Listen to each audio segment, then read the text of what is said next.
La meilleure façon de rester pauvre, c'est d'écouter des pauvres t'expliquer comment devenir riche. Si tu comprends rien à l'argent, tu vas en subir les conséquences toute ta vie.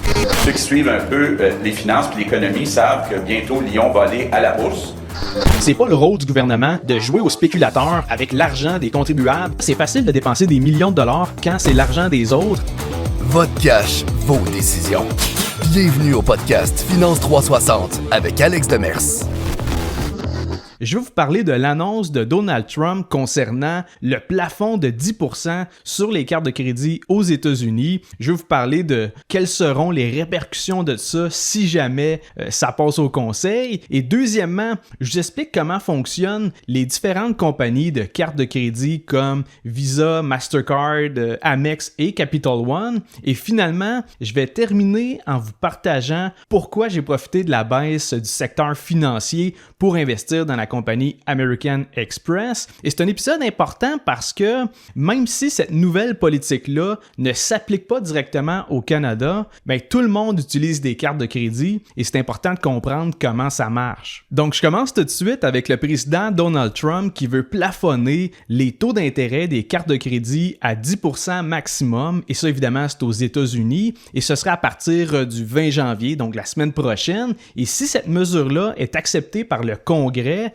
ben ça pourrait bouleverser le marché du crédit et la rentabilité des banques américaines et également de certaines compagnies de cartes de crédit. Il faut comprendre que derrière ces chiffres-là, il y a beaucoup de revenus qui est en jeu. Les banques comme JP Morgan, Citigroup, Bank of America, ben, elles gagnent énormément de revenus grâce aux intérêts qui sont payés par les consommateurs. Et si le taux d'intérêt est plafonné à 10%, ben, il va falloir qu'elles s'adaptent. Et concrètement, qu'est-ce que ça pourrait signifier? C'est que on pourrait voir une augmentation des frais annuels sur certaines cartes parce que si elles ne peuvent plus compter sur les intérêts, ben, pour compenser leurs coûts puis leur risque de crédit, elles vont chercher de l'argent ailleurs. Donc, ça peut être du côté des frais annuels. Sinon, les récompenses offertes aux consommateurs, elles pourraient également être diminuées. Tu sais, les remises en argent, les points, les earn miles, ça coûte de quoi aux émetteurs.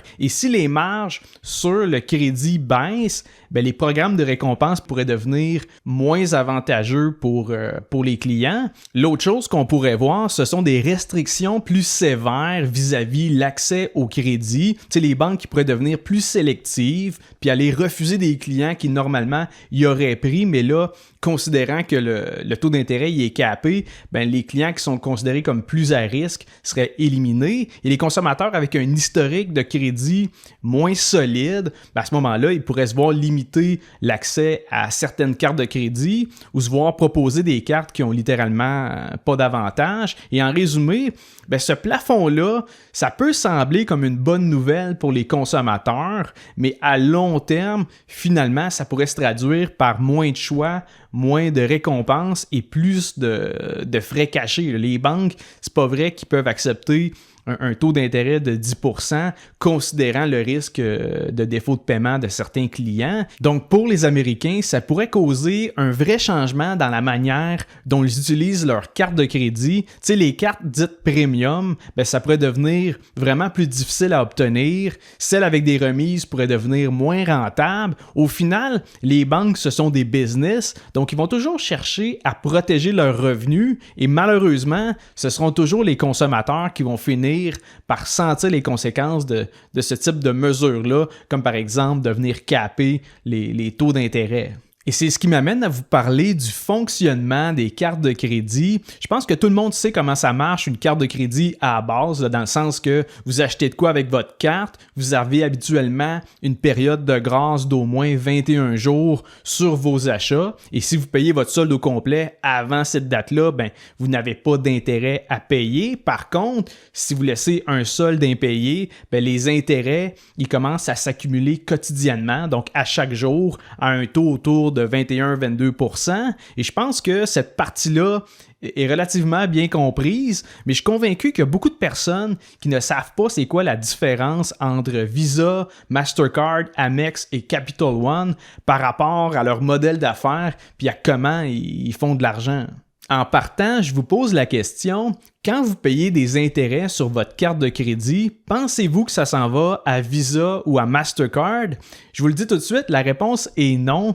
Visa et Mastercard, ils ne vous prêtent pas d'argent. Si vous payez des intérêts sur votre carte de crédit Visa ou Master, ça s'en va à la banque qui a émise votre carte de crédit. Si vous avez une carte de crédit Visa avec la banque TD, c'est la banque TD qui vous prête de l'argent et logiquement, c'est la banque TD qui va ramasser les intérêts. Et c'est aussi la banque qui va fixer votre limite de crédit, combien vous pouvez avoir sur votre carte, et c'est également eux qui vont décider les taux d'intérêt sur les cartes de crédit qu'ils vont offrir, et c'est normal, c'est eux qui prennent le risque que vous ne les remboursiez pas. Mais dans ce cas-là, si Visa et Mastercard ne ramassent pas les intérêts sur les cartes de crédit, vous vous demandez peut-être, OK, mais à ce moment-là, comment ils font pour faire de l'argent? En fait, Visa et Mastercard, ils fournissent le réseau, dans le sens que ils s'assurent que la transaction passe et que le commerçant reçoive l'argent, et dans le processus, ils se prennent une petite commission. Autrement dit, à chaque fois que vous allez payer avec votre carte de crédit, il y a une petite partie qui s'en va à Visa ou à Mastercard et c'est le commerçant qui assume ce frais-là. On parle d'environ 1,5 à 2% du montant de la transaction. Et évidemment, le pourcentage il varie selon le type de carte. Est-ce que la carte a des récompenses ou non? Est-ce que c'est un achat qui a été fait en magasin ou en ligne, etc. Donc, Visa et Mastercard, ils génèrent des revenus avec les frais qu'ils vont charger à chaque transaction. Et ce modèle-là n'est pas unique aux cartes de crédit. Des compagnies comme PayPal et Stripe, ils fonctionnent exactement de la même façon. Chaque fois qu'un paiement est traité sur leur plateforme, ils se prennent une cote sur la transaction. En gros, ils fournissent l'infrastructure, ils s'assurent que l'argent se rende au destinataire et en échange, le commerçant, celui qui a vendu son produit, il paye une commission là-dessus. Donc, si on résume, Visa et Mastercard fournissent le réseau, fournissent que la transaction passe, et les banques, eux autres, ils prêtent de l'argent et ils vont collecter les intérêts sur les soldes impayés. Et petite parenthèse sur les cartes de crédit, il y a beaucoup de monde qui choisissent leur carte selon le critère qu'il n'y ait pas de frais annuels, mais honnêtement, vérifiez où et combien vous dépensez avec votre carte parce que ça se peut que finalement, vous pourriez gagner pas mal plus en récompense que ce que ça coûte en frais annuels. Je donne un exemple avec une de mes cartes de crédit, c'est la Mastercard World Elite Cashback qui a été mise par la Banque de Montréal et la carte, elle affiche un frais de 120$ par année, mais de l'autre bord, elle me donne 5% de remise en argent sur l'épicerie, 3% sur l'essence, 2% sur les paiements de facture et 1% sur tout le reste. Donc, avec tout le cashback que je ramasse durant l'année, ça dépasse largement les frais de 120$. Et l'autre chose qu'il faut considérer, c'est qu'en fait, mes frais annuels, ils sont remboursés par le forfait de mon compte bancaire chez BMO. Fait que finalement, ça me coûte pas le 120$. Donc, pour moi, ça revient à une carte de crédit qui ne me coûte rien avec un pourcentage de remise en argent que j'aurais jamais obtenu avec une carte qui n'a pas de frais annuels. Encore là, je suis pas un expert des cartes de crédit, il y en a tellement sur le marché, puis il y a tellement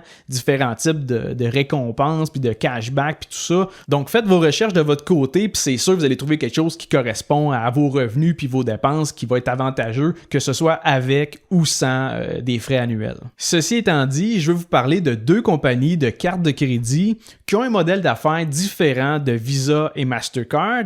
Et je parle ici d'American Express et de Capital One. Donc, première des choses, contrairement à Visa et à Mastercard, Capital One, eux autres, ils prêtent de l'argent à ceux qui utilisent leur carte de crédit. Donc, à ce moment-là, tout comme les banques, Capital One, ils dépendent aussi du réseau de Visa et de Mastercard pour que leur carte soit acceptée par les commerçants. Et le modèle d'affaires de Capital One, eux autres, ils se concentrent particulièrement sur les clients qui sont considérés comme plus risqués pour les grandes banques traditionnelles. Autrement dit, ils acceptent du monde que d'autres banques ne prendraient pas nécessairement. Donc souvent, qui quelqu'un qui a une Capital One, c'est parce que sa cote de crédit est pas sa coche ou peut-être qu'il est en train de rebâtir son crédit. Et c'est ce qui fait en sorte que 95% des revenus de Capital One, ils proviennent des intérêts sur les soldes impayés de leurs clients. Ce qui veut dire que dans leur cas, le plafonnement des taux d'intérêt à 10% aux États-Unis, ça toucherait directement leurs résultats financiers. Donc oui, c'est sûr que Capital One serait plus touché par cette mesure-là que Visa ou Mastercard. Et l'autre chose, c'est que Capital One, oui, ils peuvent générer des gros profits en collectant les intérêts, mais leur modèle d'affaires fait en sorte qu'ils sont beaucoup plus exposés à des risques de défaut de paiement de la part de leurs clients. Sinon, en ce qui concerne American Express, eux autres, ils combinent autant le réseau que l'émission de cartes. Donc, autrement dit, Amex, ils prêtent directement à leurs clients, tout comme Capital One et les banques. Donc, ils assument le risque de crédit, mais en plus, ils ont l'infrastructure qui leur permet en fait de facturer les commerçants pour chaque transaction. Et à noter qu'Amex, ils facturent plus cher aux commerçants que Visa et Mastercard. Et c'est justement ça la beauté de leur modèle d'affaires. Ils font de l'argent sur les frais payés par les commerçants, mais ils font aussi de l'argent sur les intérêts des clients et également sur les frais annuels pour les cartes premium. Si on regarde au niveau d'American Express au Canada, on parle de frais annuels entre 600 et 800 $ pour les cartes platine. Et on peut en déduire qu'Amex, il cible des consommateurs à revenus élevés ou des propriétaires d'entreprises qui vont à ce moment-là dépenser régulièrement et qui vont également apprécier les services considérés comme premium. Et c'est pour ça que leurs cartes, généralement, elles offrent des récompenses plus généreuses, des programmes de fidélité, des assurances voyage et d'autres avantages exclusifs à Amex. Et l'autre chose, c'est que cette clientèle-là, elle dépense beaucoup, elle utilise sa carte fréquemment et elle paye souvent le solde intégralement ou presque, ce qui vient réduire considérablement le risque de défaut pour Amex. Et c'est ce qui fait que leur avantage concurrentiel est double par rapport aux autres réseaux puis par rapport aux autres banques. D'une part, ils ont un écosystème fermé, la relation directe avec le client et le commerçant, c'est ça qui leur permet en fait de contrôler leur rentabilité. Et d'autre part, la position premium puis leur image de marque, ça crée un effet de fidélité. Les clients choisissent de payer plus cher pour des cartes qui offrent plus de valeur. Si on compare avec les réseaux comme Visa ou Mastercard,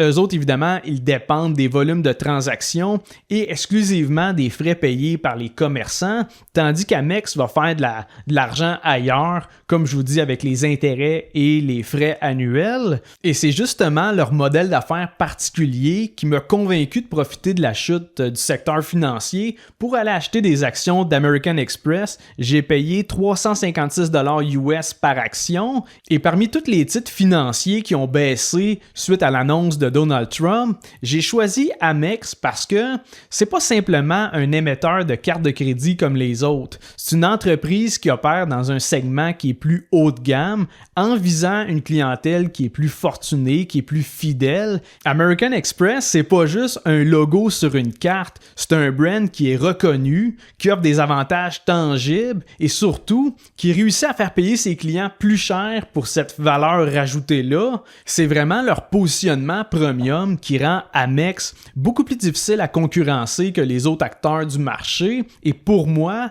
American Express, c'est l'exemple typique d'une entreprise dans laquelle un investisseur peut avoir confiance à long terme. Et sur ce, je termine l'épisode d'aujourd'hui. J'espère que vous avez trouvé le contenu pertinent. J'espère que vous avez appris quelque chose. Et si c'est le cas, je vous invite à laisser un 5 étoiles sur Spotify ou à vous abonner sur ma chaîne YouTube. Et on se revoit mardi prochain pour un autre épisode de Finance 360.